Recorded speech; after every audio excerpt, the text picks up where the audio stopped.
আপনের থেকে পর ভালো, পরের থেকে জঙ্গল ভালো। কথাটা শুনতে খারাপ লাগে, কিন্তু বাস্তবটা আরো বেশি খারাপ। কেন জানো? কারণ কষ্টটা আমরা সব থেকে বেশি পাই নিজেদের মানুষের কাছ থেকে।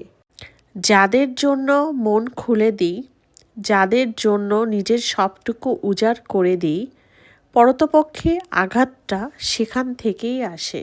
তখন একা থাকাটাই শান্তি। কারণ জঙ্গল অন্তত ধোঁকা দেয় না। জঙ্গল কখনো তোমার ঠিক ভুলের বিচার করবে না। জঙ্গল শুধু নীরব থাকবে, আর এই নীরবতাই সব থেকে বেশি শান্তি দেয়। সময়ের সাথে সাথে না সম্পর্কগুলো বদলে যায় মানুষ, কিন্তু নিজের আত্মসম্মানকে কখনো ক্ষুয়ে যেতে বা বদলে যেতে দিও না।